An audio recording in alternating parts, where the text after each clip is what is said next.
My name is Nuno Correia. I'm a Portuguese artist and teacher. I live in Finland, in Helsinki, where I'm finishing my doctoral degree.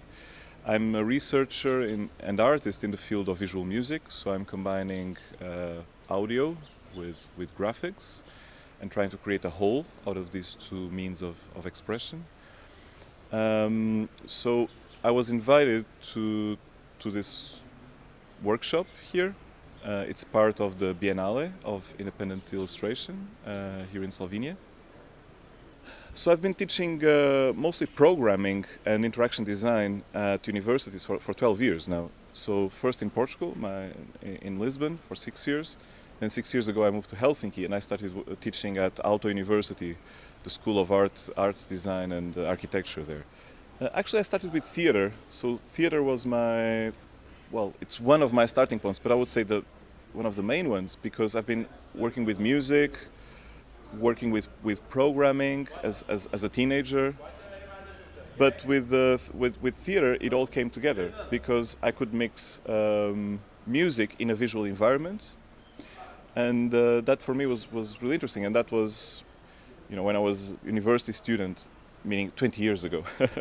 So 20 years ago, that's when I started working with electronic music, with doing soundtracks, DJing, and when I started performing, when I moved out of the theater and started performing as a musician, as an electronic musician, I felt the need to have a visual complement to my shows, to my performances, because it was too maybe boring, just one guy with a laptop computer, not very interesting or engaging for the audience. So I was thinking of using my previous knowledge as a computer programmer and also as a kind of sound designer for theater to create more of a performatic, performance-based experience that would be more interesting and more engaging for the audience.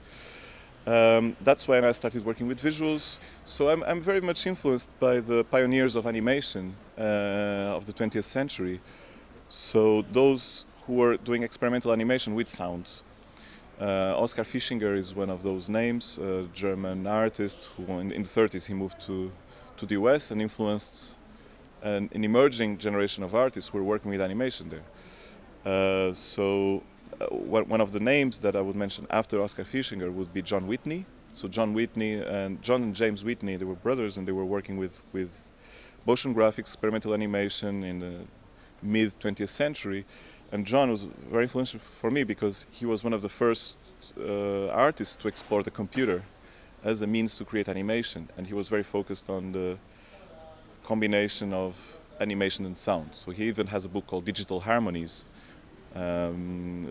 which is a few decades old, but still very, very pertinent, where he explores this logic of digital combinations of music and sound. Well, Lisbon has influenced me a lot. The atmosphere of the city. Although I was born in Porto, I'm very familiar to Lisbon. I've lived there many years, and the whole environment of the city, near the sea, near a very large river, the light of the city, really influenced me a lot. But I like contrasts very much, so I don't want to be too influenced only by one thing. So when I mention Lisbon, I always have to mention the north of Europe because I like this combination of warm and cold. So I like Helsinki very, very much. So I try to situate myself between these two worlds, like this warm, South European, traditional side, that Lisbon kind of, and a certain melancholia of the Portuguese kind of culture, which is very present in Lisbon. With the hills, with the views, with the seaside, with the relaxed atmosphere of the people. But it is too easy to just focus on that side. It is not interesting for me. It's interesting to mix that kind of imagination with the Nordic countries and the snow and the influence of the light on the streets full of snow.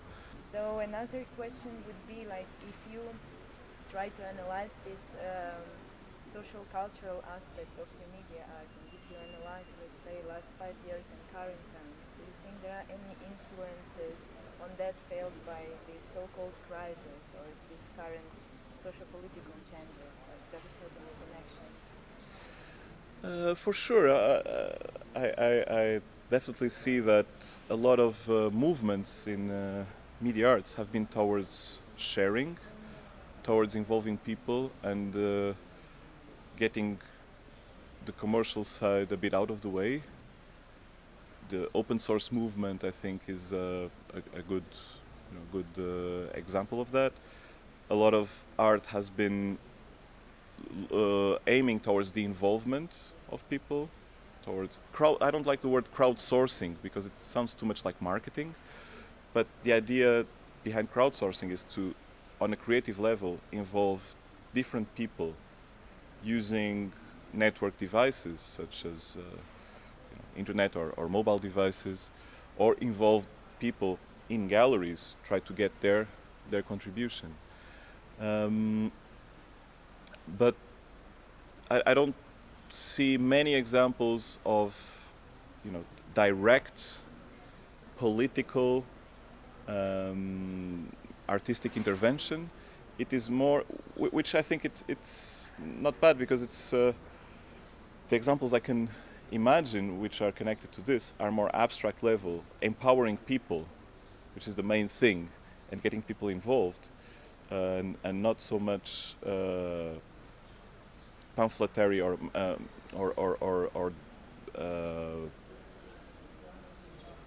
very politically engaged artworks. So what I see is that many media artists are involved in initiatives which are technology based, but they're not necessarily artistic initiatives. For example, the Occupy movements and these type of movements, there have been services, digital services that have been created to help those movements, and many artists have been involved in that, but not necessarily by means of an artwork. So the artwork is more of a reflection on those events, but those artists are also engaged, not as artists, but more as designers, as technology empowerers, to enable, I don't know, location-based services to help people gather or help people discuss things, So I cannot come up with good examples in terms of artworks themselves, more as, the artist involved as an interaction designer, helping out those movements and those opening up political views, and also the artist with their artwork thinking in a more broader sense of empowering people. I'm not sure if I answered your question. Yes, this is more or less what I wanted to know what your opinion about. And if we come back to your creative work, just like for the conclusion, in this mixing visual image and music, what is the most challenging and what is the best for you personally? There are many challenges in visual music or audiovisual composition. The first challenge is the creation of added value, as a theoretician called Michel Chion mentions.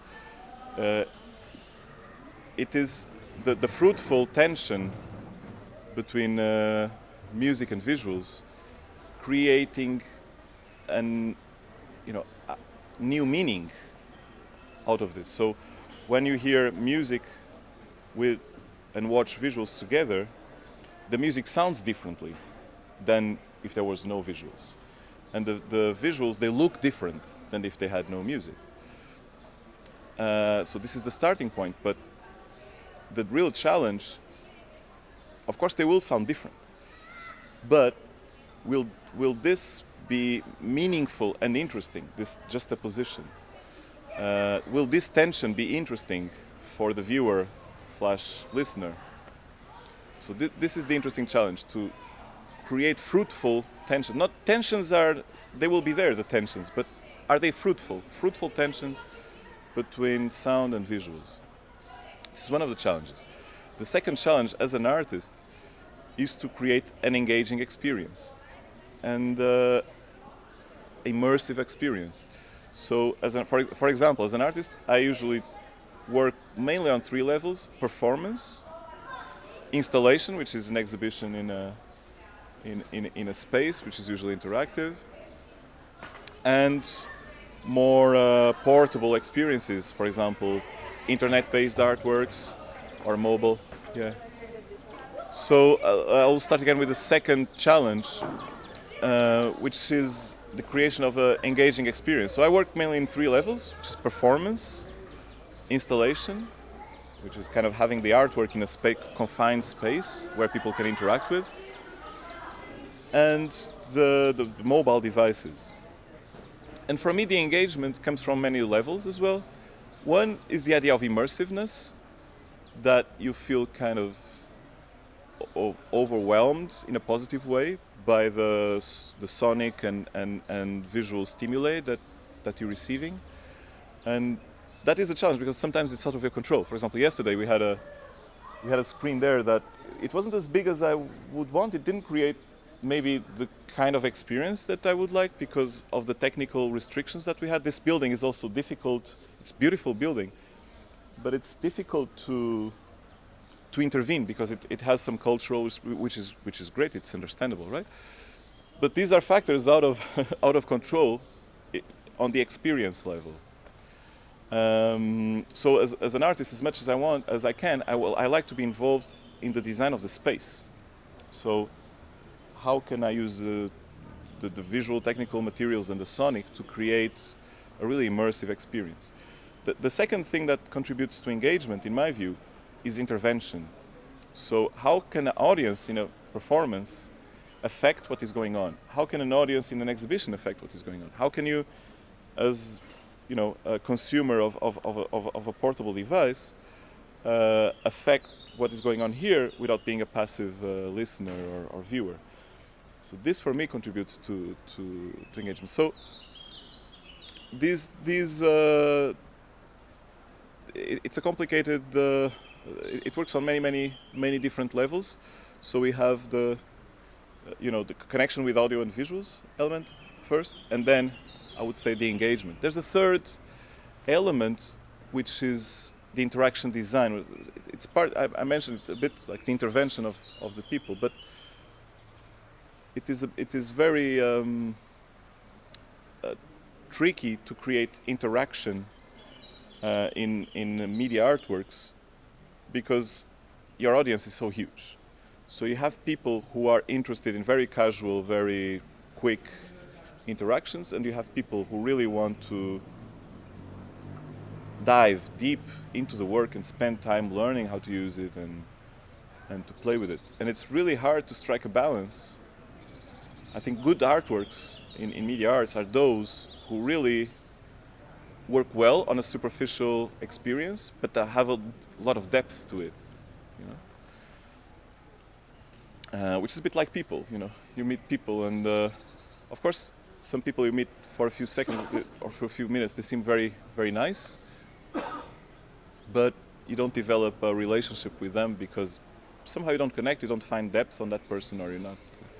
And there's the other way around. There's some people you don't feel that maybe they're so empathetic or empathic with you on a first level, but then the relationship with them develops and you establish a really great connection with them. But it's really nice when those two elements come together, and that is for me a huge challenge. And a last challenge connects to kind of what I mentioned earlier, which is to kind of take technology out of the way. How to make things work in a fluent way without being too gimmicky or exploring the technology for the technology's sake. Let's say a new interaction technique appears and you start playing it just because it's there. That is a wrong motivation. You need to think how people in their lives and have that as a starting point.